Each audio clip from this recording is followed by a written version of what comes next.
Linda Barcz from the Barcz Company is here taking your plant and garden questions. 270-9933, the number to call. Hello, Linda. Hello, Mark. 'Tis the season, I guess. Well, I did bring along just a normal poinsettia, although it does have a little bit of a different leaf. It is a variegated leaf. This is Stephanandra back here. And this is really a good time to buy a plant like that because you're going to take it home and get to enjoy all the flowers opening up. What is it called? Stephanandra. And when it opens, it's very fragrant. So it's trained onto a little... It's a vine, so since it's trained, it's a little bit more controlled. And then I brought some variegated ficus, this little green and white one. And then there's one down front that has sort of a pretty darker green on a paler green leaf that's attractive. So not only poinsettias with variegation, but the ficus and then a cute little fern. Okay, let's go to the phones. We will start with Donna from Loganville. Hi, Donna. Hi. Hi, what's your question?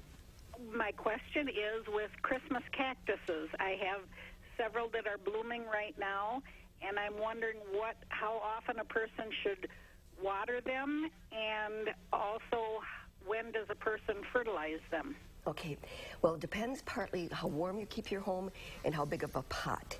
So you're much better off thinking in terms of watering it thoroughly, having water go down through into an additional pot.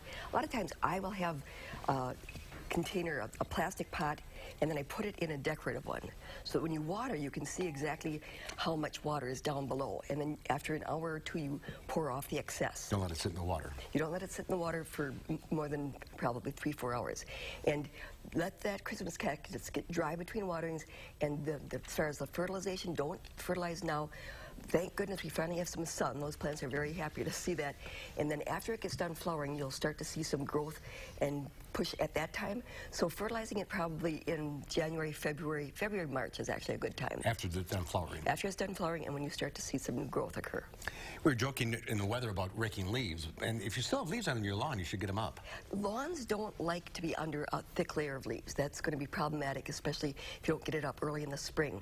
So if we have some dry time now, this is a good time to get those off. If you don't want to haul them away, because Mark was saying that they aren't picking up leaves anymore, you could take them to the recycling center or just rake them into your perennial beds, because those plants are going to tolerate that much better. Shrubs and things aren't going to mind if there's some leaves on their root systems, but grass would not be as happy. Okay, and oak trees you can prune now. Oak trees, the problem with oaks, pruning them during the summer, is that there is a disease called oak wilt. And it gets, when you prune them during the active growing season, there's a little beetle that's attracted to oaks, to those pruning wounds. So this is, we're in a safe period of time to do pruning on oaks. It's illegal to do it in the summer, isn't it? Well, actually, Madison does have an ordinance. That's right.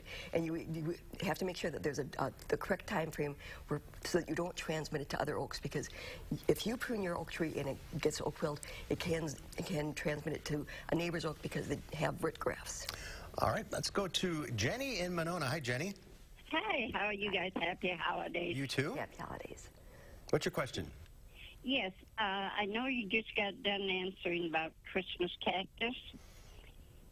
And my aunt had one for quite a few years, and then she gave it to me, and I've had it for about 8 or 9 years. And it only half blossoms during the year. Okay. Well, I've seen Christmas. Yeah, go ahead. Has the entire plant ever bloomed? It used to bloom real good for her. She kept it right in the sun. And I mean, oh, would it bloom? And that's where I've got mine, is in the sun. Okay. But only half of them blooms.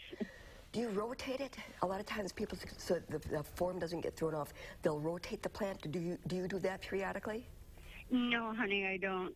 Okay. Sometimes those Christmas cactus that are hand down generation to generation, they get so huge and fragile that might be the problem. I would think that the whole plant would be blooming, but sometimes there's more than one plant in that pot too, and that could impact it also. All right, let's go to Roseanne in Reedsburg. Hi, Roseanne. Hi. Hi. What's your question? My question is, I have a Christmas cactus. Last year it bloomed and it was really firm, the leaves and everything. And now this year they're like soft and I don't see any new ones coming. Okay, if it's soft, sometimes what happens is if you water them too much or if you repot them, they can develop a root rot. and then what you're going to have is that softness as an indication that it just doesn't have roots. Tap it out of the pot, see whether you've got any healthy roots. If so, put it back, let it get dry between waterings, but I'm concerned about how much of a root system you have. I'm going to open a Christmas cactus store. I think you should. Make $1 million. All right, that's our time. If you're on the line, stay there, Linda. We'll talk to you off the air. We'll see you next time. And